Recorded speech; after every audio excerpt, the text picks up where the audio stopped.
Ladies and gentlemen, welcome back to the second day of the Champions Chess Tour. It is the Air Things Masters, which is the first event of 6 in this new modern format in 2023.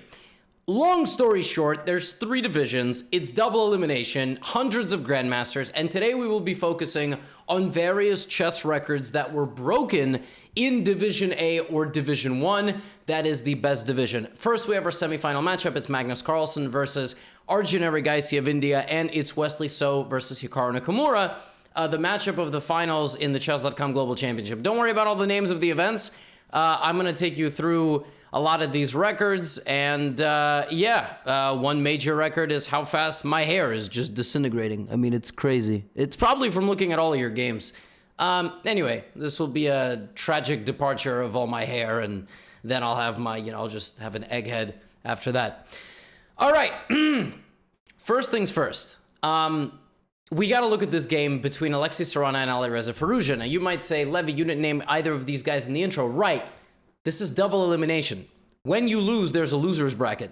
So these guys are in the loser's bracket. All right? And first, I want to show you this game and tell you the first chess record that was broken. Then we will look at, Magnus's match, Hikaru's match, and so on. I am out of water. Actually, I have a drop left, so I'm going to drink that drop.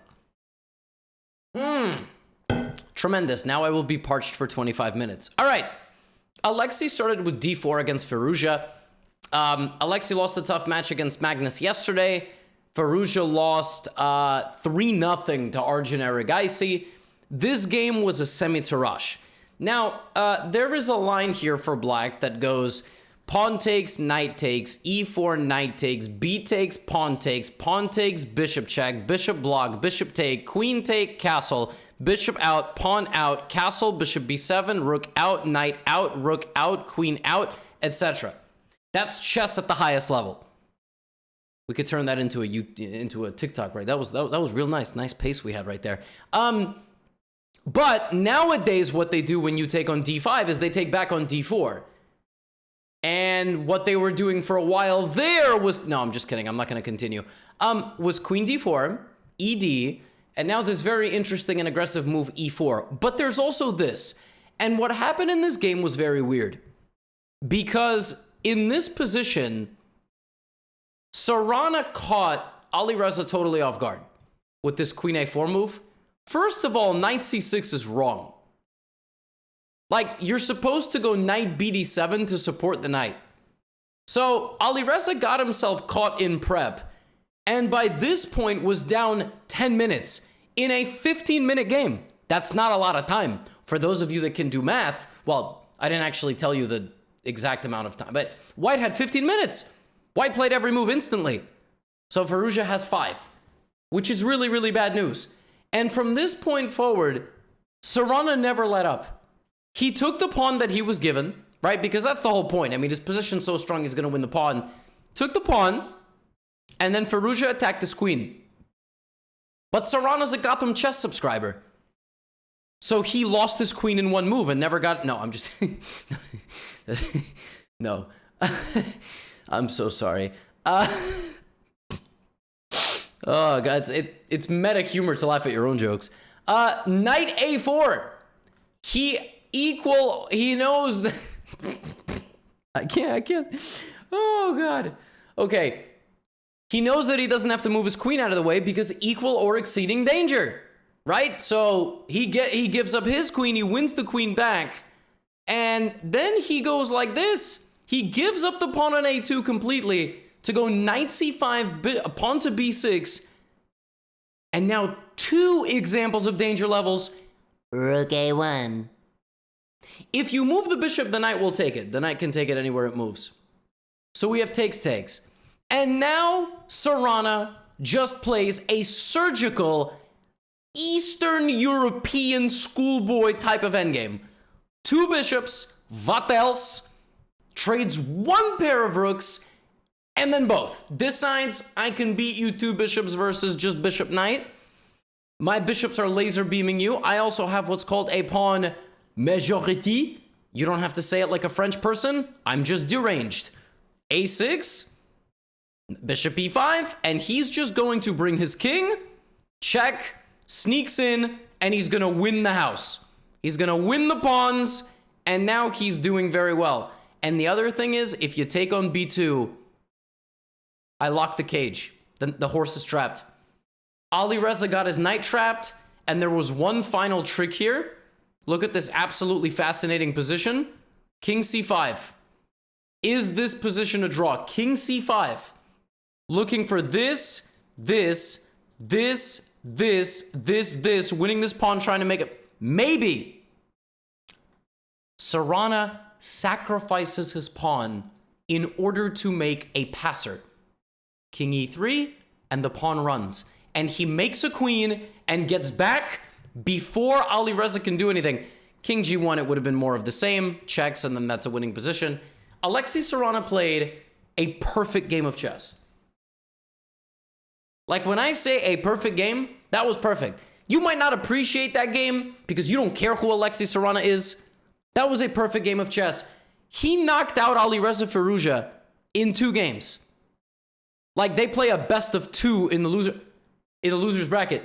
Folks, chess record number 1, Alireza Firouzja just lost 5 games in a row. This is the 4th ranked player in the world. This is the youngest man to ever cross 2,800 FIDE. He went 0-3 yesterday, and he went 0-2. Bro, he didn't win or draw a game. He went 0 out of 5. I don't know if that's ever happened. That is nuts. Serana moves on in the loser's bracket. By the way, the whole bracket's available in the description because I just can't show it all. I just can't show it all to you. I mean, they truly, listen, I love them for what they did, and they gave hundreds of people an opportunity to make a career, but good Lord, is it more confusing. All right, I got no professional production here. Anyway, the next match that I have for you is Hikaru versus Wesley. So every single time Wesley and Hikaru play each other, it's like if, I mean, I don't know, what's a good movie scene with an infinite loop? I can't think of one. I mean, I'm thinking Harry Potter, Voldemort, but I mean, Harry won that. Spoiler alert. So I don't know. I mean, they just unstoppable force, immovable object. This was their Armageddon game. So Hikaru, so what they do when they make it to Armageddon and the match is tied, to break a tie, Black wins if the game is a draw. But Black starts with less time. How much less time? They bid. Both guys say, I will play with this amount of time if you give me Black. Wesley bid 9:44. Hikaru bid 9:28. That's crazy. That is crazy. Hikaru beat him out by 16 seconds. So he started the game down 5.5 minutes on the clock. And what did we get? We got a Berlin, because that's literally all they play against each other. Like, and their styles are such razor thin right next to each other, right? And that's what they do. So Hikaru plays an anti-Berlin, Wesley plays an anti-Berlin. Hikaru plays what I can only understand as candidates preparation. And early on, and something else happened in this game. There was a technical difficulty. So, like, they played a game and then it restarted because it was wrong. And then Wesley didn't play the same opening. So weird. It was like the weirdest thing. It's like they played a game and it was an official game. Then the game had to abort. And then I don't know. It was really weird. Online chess is hard, right? Anyway, from the early going, it was Hikaru consolidating. But then he started this attack. And he got a really nice position. I mean, Wesley was trying to do his best. But look at Hikaru. King in the center. Does not care. Marching down the white king, who is seemingly comfortably in the corner. Nope, I'll tell you. This king is in a villa in the Italian mountains. Thought he was far away from everybody. And all of a sudden, the enemy family over there is rolling up the mountains. You know what I mean? Like in their very fancy cars. All right? I mean, that's basically the equivalent of what's going on here. Hikaru's come to collect. We have now he castles. Now, king is coming too. King is also going to come join the attack over here in the mountains. We have takes, and Wesley starts to take a little bit more risk. But Hikaru is doing very well. Just absolutely no problems here. And walks down into Wesley's territory ultimately, but there's just nothing that can be done. It's a very solid position. But the players end up repeating moves here, even though Hikaru actually could play on, but they're playing Armageddon. And this is actually the second chess record of the day that was broken, because they finished their match. Hikaru won their match, but he didn't win a game. That's like serious beast mode behavior right there. 5 draws, and that is how you advance. I mean, that's tough.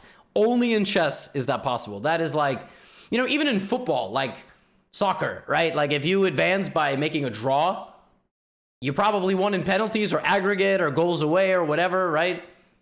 4-4. What was that? Barcelona, Liverpool? I don't even remember. But like, I mean, that's, yeah. These guys are such a tough, they keep them away from each other. Do not let them play unless it's a final or something. I don't even know. Let them play, because I feel like they are so exactly similar in style and repertoire that, well, I mean, I don't know. I was going to say save it till the final, but then the final will be boring. But they put it on. They put on a show against other players. But it's because their styles are so similar. This is just what happens. It's not really a complaint. It's just life. That's just what happens. You know what I mean? Like, Hikaru advances. He's our first finalist. And our next finalist is one of these two guys. So Magnus sat down to play Erigaisi, and he played a very weird system. He played a symmetrical English with b3, and then he played knight c3, and he played queen b1. The move queen b1 looks like, well, for those of you that don't know, Magnus is not playing his games from Norway. Magnus is playing his games from Toronto, not because he loves Canada, but because he's actually staying at the Chessbra mansion. I have no idea if it's a mansion, but I can only assume so, because they got like 10 dudes in there. He's staying at the Chessbra mansion because he's on their Pro Chess League team. If you don't know what Pro Chess League is and you have no clue what I'm saying right now, don't worry. I'll probably make a video about it at some point in the future, or it's already out. So Magnus is playing on the Canada team, and he is also playing this event, so he's crashing there, and I'm assuming they're going to film content and etc., etc. Queen b1 is a move, which is weird. And it looks like, again, Magnus stayed up all night, probably drank, woke up and thought he could castle. I mean, it just looks like you think that if you go here, your rook also hops over. Some of you beginners have done that, because I've seen some of my students do that. Queen b1 is a strange move, but you are trying to dominate the diagonal, and there are ideas behind this, I promise. Bishop e7, e3, and now bishop b5.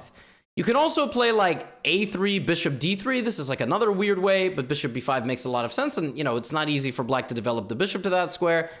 And the position from the opening looked like this. And Magnus, he had a little file, he had a little thing. He played e4, f4, and then he danced back to b5. And then he took, and then he did this. And this is positional masterpiece. Why? Traded his light-squared bishop. 5 out of his remaining 7 pawns are on light squares. Pretty soon it will be 6, because he will play h3. He controls the file, and he has dark square targets. And this ridiculous queen on b1 will slowly come out. Queen c2. And there's another really fun idea in these positions, which is at any given moment to just sacrifice the rook. Very common idea. To create a passed pawn, and also to create a blockade. Now, you may notice the computer hates it. Right, because it doesn't work at this very moment, but look, it's actually reconsidering, and now it's saying it's equal. It doesn't work in that exact move order, but that's the general idea. So Magnus just very slowly will improve his position, slide his queen over, now rook d5, now h3, and how does white go from here to totally dominant position? Sometimes in life and in chess, you must take 1 step back to take 2 steps forward. And in this position, we have knight to h2. And you are going to go here hitting this. And also you are going to hit that again, and you're going to go here and break this apart. And when the guy overextends trying to defend himself, now you go back. And then you go here. And now you have secured knight g5 for yourself in the future. And now you have an opposite colored bishop position with pressure on this pawn. And that's all Magnus needs. That's all he needs. And slowly but surely, queen b3, even the queen trade at the right moment. Rook takes, rook d6, one pawn down. Another pawn down is coming. Rook g7, f3, just has to give up the bishop. I mean, in this position, Erigaisi was basically losing every pawn. He was going to lose this pawn and that pawn. And instead of losing any of those pawns, Magnus just went directly for his bishop. He was like, give me the bishop. And yeah, he wins it via rook endgame. It was absolutely never close. And he ends it in absolutely brutal style. Because if take, the king cannot, I mean, come on. This is, I mean, good lord. I was like, yo, this man he's up to it again. He's gonna do it again. I mean, what is this? How does he just do this constantly? To everybody he plays. But that wasn't the end of the story. c4. Erigaisi played d5 and a triangle. Triangle defense. cd. Exchange Queen's Gambit declined. And man, this was a very odd move order. Both guys just grabbing bishops. Nobody taking knights. And, I mean, this is, don't play chess like this. Just don't even, I mean, like, what, like, knight e2, knight g3, knight f5, knight h4, knight f... He could do it, you can't. Don't look at this. I don't care. You are like the 8-year-old kid who has a teenager sibling and sees them doing cool stuff and you can't do it. You're not old enough yet. Stop. You can't get away with stuff like this. However, you will notice white has a lot of dark squared pawns and no dark squared bishop. Yes, that's good positional play. Now we have h4 and I mean, literally just does whatever he wants. Really, nobody can control him. Knight e2, knight f4, nice. Take. Open e-file, various attacking ideas with h5, f5, knight g5, maybe knight e5, really flexible position, and it's never too late to go queen a4 and just give your opponent the, you know, the good old, and they're not gonna get anything. And it looked like it was just gonna be typical Magnus stuff. Boom, boom, queen e2, all right, he's down a pawn, but Erigaisi can't move anything. But Erigaisi was like, I'm not gonna lose. Nope. g5. Oh boy. Disconnecting the bishop. Wow, it's actually not over. Now white's bishop is locked down. Queen g6, rook e7, queen e... Uh-oh. Sacrificing the pawn with a check, but now rook g7 blocks. Knight e6 back. Jumping into f4. Oh boy. Oh boy. And Arjun Erigaisi was like, bro, I don't care if I'm playing my king is safe. But he blundered, actually. In this position, I think Erigaisi should have defended his knight first. I think that's what the computer gave, but we're just going to conveniently avoid that because Stockfish ruins everything. See, again, like if the eval bar wasn't there, you would have never known anything. You're not even paying attention. You probably don't even have the game on your screen right now, all right? Sitting there like, oh, yeah, Erigaisi did... What? How do you even watch chess without... You know what? I don't care. Thank you for watching, regardless of if you even watch. I think after queen e8, queen f3, in this position, Magnus had to play queen takes pawn. And like I mean, that's not easy. And they were low on time, and Erigaisi earned his stripes. And I think here Magnus wanted to play f4. And if en passant, but to be honest, that doesn't even make sense. Oh, it does make sense. This loses, but he can go here. Dank. F2, just bishop d3. Yeah, well, Magnus played f3. I think he mouse slipped, and this is just a completely lost position. And Magnus actually lost the game to Erigaisi. They also went to Armageddon. Yeah,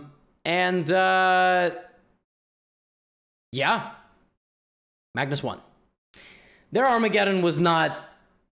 It wasn't, like, again, Armageddons are only fun because one guy has a lot less time, but Magnus got black, and he held pretty comfortably. He had 5 minutes less than Erigaisi.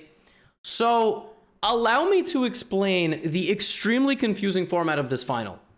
So, it's going to be Magnus versus Hikaru. Surprise, surprise. Ali Reza knocked out 0-5. ridiculous. Hikaru advances by not winning a game. Crazy. Magnus Hikaru in the final. Shocker. No one could have seen that coming. Now, the winner of the final does not actually win the final. All right? Because what happens is, when you lose in the final, you are now going to the loser's bracket to play the final match in the loser's bracket against the winner of the loser's bracket. Okay. So, you play that match. Whoever wins that match now plays the winner of the winner's bracket, which would be Magnus. So Hikaru could lose to Magnus. I'm pretty sure this is how it works. Then he would win in the loser's bracket. Then he would go back and play Magnus. And then if he beats Magnus, they have to play again. Because that was only Magnus's first time losing. Yo, it's dank. It is dank, but the show must go on. So Hikaru and Magnus will play the winner's bracket final for now. Then we will see what happens. I think that's how it works. If I'm wrong and the last 2 minutes were completely incorrect, I'm very sorry, but I am trying to see this as a spectator. If I confused any of you, I'm sorry because I'm also confused. But soon we will know what's up. And Hikaru and Magnus have now both auto-qualified for this Group 1, Group A in the next event. Because the top 3 finishers auto-qualify. So what does that mean? Winner of the loser's bracket and the top 2 finishers in Group A, which they are because they're in the winner. Anyway, just go, just leave. Bye. I will see you tomorrow for Hikaru Magnus Part 1. Get out of here.